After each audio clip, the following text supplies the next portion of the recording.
Hello दोस्तों, मैं दीपक sir आप सभी को आइडियल स्टडी पॉइंट में स्वागत करता हूं। जैसा कि आप लोग देख रहे हैं, मैं आपके लिए साइंस से सबसे महत्वपूर्ण ऑब्जेक्टिव क्वेश्चन लेकर आ गया हूं। ठीक है, जो तो हम लोग इसमें साइंस के फिजिक्स जो बुक है उससे चैप्टर 2, ठीक है, या थ्री चैप्टर जो है मानव नेत्र, ठीक है, उसके बारे में हम लोग देखेंगे और उससे रिलेटेड जितने भी एग्जाम में ऑब्जेक्टिव क्वेश्चन आने वाले हैं उसका डिस्कस हम लोग इसमें करेंगे। ठीक है, तो चलिए क्वेश्चन नंबर 1 से शुरू करते हैं कि मानव नेत्र के किस भाग पर किसी वस्तु का प्रतिबिंब बनता है।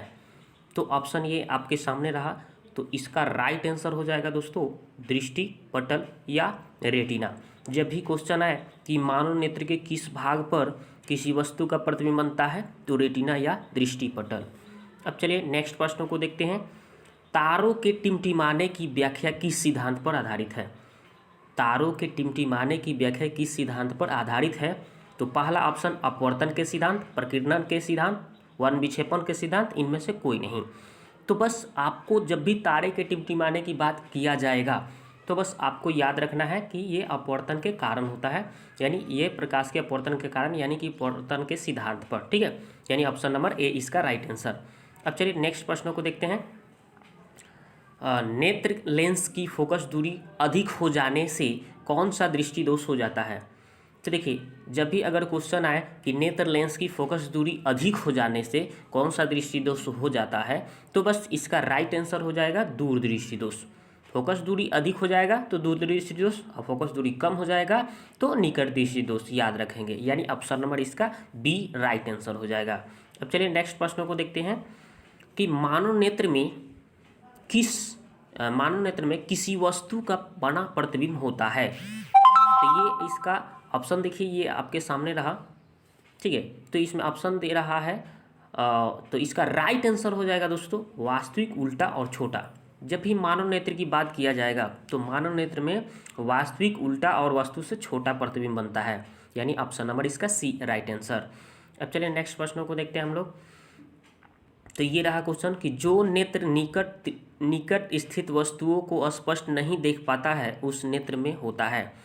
जो निकट की वस्तु को स्पष्ट नहीं देख पाता है उस नेत्र में क्या होता है, तो दूरदृष्टि दोष होता है, अपोजिट होता है। यानी निकट की वस्तु अगर साफ नहीं दिखाई देगा, स्पष्ट नहीं दिखाई देगा, तो याद रखेंगे कि उससे कौन सा दोष उत्पन्न होता है, दूरदृष्टि दोष। ठीक है, अब चलिए नेक्स्ट प्रश्न को देखते हैं।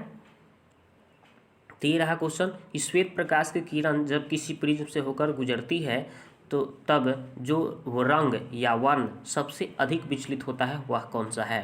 तो इसका राइट आंसर हो जाएगा ऑप्शन नंबर सी, यानी कि बैगनी। विचलन के हिसाब से पूछेगा तो सबसे ज़्यादा विचलित जो होगा आपका बैगनी का, और सबसे कम लाल का होता है, याद रखेंगे। चलिए नेक्स्ट प्रश्नों को देखते हैं। अपने लेंस की फोकस दूरी को बदलकर दूर या निकट की वस्तु को साफ साफ देख सकने के आँख के गुण को क्या कहते हैं। तो जब भी ये क्वेश्चन आएगा कि अपने लेंस की फोकस दूरी को बदलकर दूर या निकट की वस्तु को साफ साफ देख सकने के आँख के इस गुण को क्या कहते हैं, तो इसको हम लोग दोस्तों बोलते हैं सामंजन क्षमता। ठीक है, तो सामंजन के क्षमता के ही माध्यम से हम किसी वस्तु को नियंत्रित करके देखते हैं। अब चलिए नेक्स्ट प्रश्न को देखते हैं। तो ये रहा क्वेश्चन कि जरा दूरदर्शिता से पीड़ित व्यक्ति का उपचार किस प्रकार के लेंस से किया जाता है। तो जरा दूरदर्शिता से पीड़ित व्यक्ति का उपचार दोस्तों किस लेंस से किया जाता है, तो याद रखेंगे बाइफोकल लेंस से किया जाता है, यानी ऑप्शन नंबर बी। ठीक है, अब चलिए नेक्स्ट प्रश्नों को देखते हैं। क्वेश्चन कहा जा रहा है कि एक स्वस्थ मानव नेत्र में के लिए निकट या दूर बिंदु क्रमशः होते हैं। निकट या दूर बिंदु क्रमशः होते हैं, तो इसका राइट आंसर हो जाएगा निकट बिंदु 25 cm और दूर बिंदु अनंत, याद रखेंगे। जब भी निकट बिंदु पूछे 25 cm और दूर बिंदु अनंत होता है। अब चलिए नेक्स्ट प्रश्नों को देखते हैं कि विभिन्न दूरियों पर किसी वस्तुओं को प्रतिबिंब को फोकस करने के लिए आँख के लेंस की फोकस दूरी परिवर्तित होती है। तो ये रहा ऑप्शन आपके सामने, तो इसका राइट आंसर हो जाएगा दोस्तों ऑप्शन नंबर सी, सिलियरी पेशियों द्वारा। अब चलिए नेक्स्ट प्रश्नों को देखते हैं। ये क्वेश्चन कहा जा रहा है कि जो नेत्र दूर स्थित वस्तुओं को स्पष्ट नहीं देख पाता है उस नेत्र में होता है। तो उस नेत्र में क्या होता है? तो ऑप्शन नंबर बी यानी निकट दृष्टि दोष होता है। अब चलिए नेक्स्ट प्रश्नों को देखते हैं। किस दृष्टि दोष में किसी वस्तु का प्रतिबिंब रेटिना के आगे बनता है? तो इसका राइट आंसर हो जाएगा दोस्तों ऑप्शन नंबर ए निकट दृष्टि दोष में। अब चलिए नेक्स्ट प्रश्नों को देखते हैं कि नेत्र की सामंजन क्षमता कम हो जाने से उत्पन्न होता है। क्या नेत्र की सामंजन क्षमता कम हो जाने से क्या उत्पन्न होता है? तो दोस्तों इसका right answer option number C जारा दृष्टि दोष। ठीक है, तो अगला क्वेश्चन देखते हैं कि चंद्रमा पर खड़े अंतरिक्ष यात्री को आकाश प्रतीत होता है, तो कैसा प्रतीत होता है? काला। ये जब भी बात बोला जाएगा कि चंद्रमा पर या खड़े अंतरिक्ष में व्यक्ति को आकाश कैसा दिखाई देगा, तो याद रखिएगा काला दिखाई देता है। अगला क्वेश्चन, श्वेत रंग कितने रंगों के मेल से बना है? तो याद रखेंगे ऑप्शन नंबर इसका राइट आंसर हो जाएगा डी यानी कि 7। श्वेत प्रकाश में 7 रंग छिपे रहते हैं, याद रखेंगे। अगला क्वेश्चन है कि दृश्य प्रकाश में किस वर्ण का तरंगदैर्घ्य अधिकतम होता है? तो दृश्य प्रकाश में किस वर्ण का तरंगदैर्घ्य अधिकतम होता है? तो इसका राइट आंसर हो जाएगा दोस्तों लाल। लाल का जो होता है तरंगदैर्घ्य सबसे अधिक होता है और बैंगनी का सबसे कम तरंगदैर्घ्य होता है, याद रखेंगे। अगला क्वेश्चन है कि इंद्रधनुष का बनना किस परिघटना पर आधारित है? तो इंद्रधनुष का बनना जो दोस्तों होता है प्रकाश का वर्ण विक्षेपण पर आधारित होता है, यानी ऑप्शन नंबर इसका सी राइट आंसर। अगला क्वेश्चन है कि जो नेत्र निकट स्थित वस्तुओं को साफ नहीं देख सकता है उस नेत्र में होता है।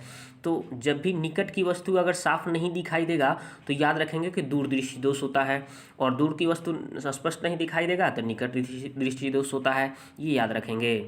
अगला क्वेश्चन है कि किसी कोलाइडी विलयन में निलंबित कणों से प्रकाश के प्रकीर्णन को कहा जाता है। तो इसका राइट आंसर हो जाएगा दोस्तों ऑप्शन नंबर सी टिंडल प्रभाव। कोलाइडी विलयन में निलंबित कणों से प्रकाश के प्रकीर्णन को क्या कहेंगे? टिंडल प्रभाव। अगला क्वेश्चन है कि सामान्य मानव नेत्र को दूरबिंदु, तो सामान्य मानव नेत्र में दूरबिंदु कितना होता है? अभी दो बताए हैं कि दूरबिंदु जब भी पूछा जाएगा तो अनंत बताइएगा और निकट पूछा जाएगा तो 25 cm बताइएगा। तो अगला क्वेश्चन है दोस्तों कि निकट दृष्टि दोष वाले व्यक्ति के चश्मे में होता है। तो निकट दृष्टि दोष वाले व्यक्ति को चश्मे में होता है तो कौन सा लेंस होता है? तो ऑप्शन नंबर बी अवतल लेंस। ठीक है, निकट दृष्टि दोष की जब भी बात किया जाएगा तो अवतल लेंस उसका उपचार किया जाता है, निकट दृष्टि दोष जिसको हो जाएगा, और दूर दृष्टि दोष जिसमें हो जाएगा उसमें हम लोग उत्तल लेंस के चश्मा का यूज करेंगे। अगला क्वेश्चन है कि मानव नेत्र में उपस्थित लेंस है। तो मानव नेत्र, अभी हम इसके पिछले वाले वीडियो में भी बताए थे कि मानव नेत्र में जो होता है दोस्तों उत्तल लेंस लगा रहता है। मानव नेत्र में कौन सा लेंस उपस्थित रहता है? तो उत्तल लेंस। अगला क्वेश्चन, निम्न में से किस दृष्टि दोष में नेत्र को क्रिस्टलीय लेंस धुंधला अपारदर्शी हो जाता है? तो बस इसका राइट आंसर हो जाएगा दोस्तों मोतियाबिंद हो जाएगा। किस दृष्टि दोष, निम्न में से किस दृष्टि दोष में नेत्र की क्रिस्टलीय लेंस धुंधला अपारदर्शी हो जाती है? तो मोतियाबिंद। अगला क्वेश्चन है कि स्पेक्ट्रम प्राप्त करने के लिए किसका उपयोग किया जाता है? तो ये तो आपको पता होगा दोस्तों, प्रिज्म का यूज किया जाता है, यानी option number D right answer. अगला क्वेश्चन है स्पेक्ट्रम में किस रंग की किरण का विचलन या झुकाव कम होता है? तो ये आपको पता होगा, तो सबसे कम जो विचलन होगा तो इसका राइट आंसर हो जाएगा लाल। ज़्यादा विचलन किसका होगा? तो बैगनी का, यानी ऑप्शन नंबर ए इसका राइट आंसर। अगला क्वेश्चन है कि दीर्घ दृष्टि दोष के निवारण के लिए, दीर्घ दृष्टि दोष यानी कि दूर दृष्टि दोष के निवारण के लिए हम लोग किस लेंस का यूज करते हैं? तो दूर दृष्टि दोष के लिए आपका उत्तल लेंस और निकट दृष्टि दोष के लिए अवतल लेंस। ठीक है, अगला क्वेश्चन है प्रिज्म से प्रकाश की कौन सी परिघटना घटती है? तो प्रिज्म से प्रकाश की कौन सी परिघटना घटती है? तो वर्ण विक्षेपण, यानी ऑप्शन नंबर सी इसका राइट आंसर। अगला क्वेश्चन है कि प्रकाश के किस रंग का तरंगदैर्घ्य सबसे कम होता है? तो हम पहले भी बताए हैं कि बैगनी का सबसे कम और लाल का सबसे ज़्यादा होता है। तो इसमें कम पूछा गया है, तो सबसे कम किसका होगा? बैगनी का, यानी ऑप्शन नंबर ए इसका राइट आंसर। अगला क्वेश्चन है कि आकाश का रंग नीला प्रतीत होता है, तो आकाश का रंग नीला क्यों प्रतीत होता है? तो ये इसका राइट आंसर हो जाएगा प्रकाश के प्रकीर्णन के कारण, प्रकाश के प्रकीर्णन के कारण, यानी ऑप्शन नंबर बी हो जाएगा आंसर।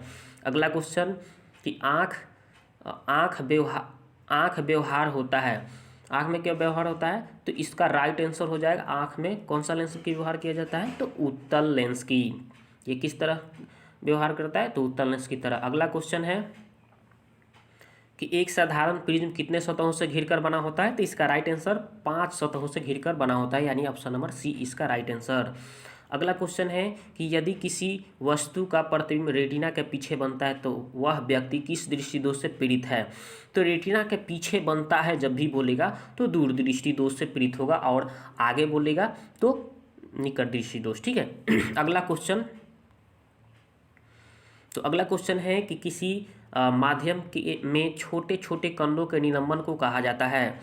तो छोटे छोटे कणों का निलंबन को कोलाइड कहा जाता है, यानी ऑप्शन नंबर इसका ए राइट आंसर। अगला क्वेश्चन, नेत्र गोलक का व्यास लगभग होता है? तो नेत्र गोलक का व्यास जो होता है लगभग, यानी कि 2.3 cm, यानी ऑप्शन नंबर ए इसका राइट आंसर।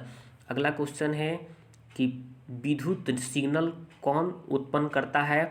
तो विद्युत सिग्नल कौन उत्पन्न करता है? तो प्रकाश सुग्राही। ठीक है। अगला क्वेश्चन देखते हैं।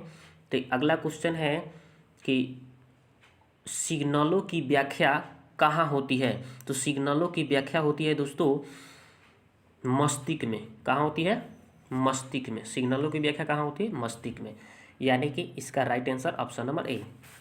तो दोस्तों ये वीडियो आपको अच्छा लगा तो पहली बार मेरे चैनल पर आए हैं तो सब्सक्राइब कर दीजिए। ठीक है। और सब्सक्राइब कर चुके हैं तो लाइक और शेयर ज़रूर कर दीजिए, ताकि मैं इस तरह से वीडियो आपके लिए लाता रहूं।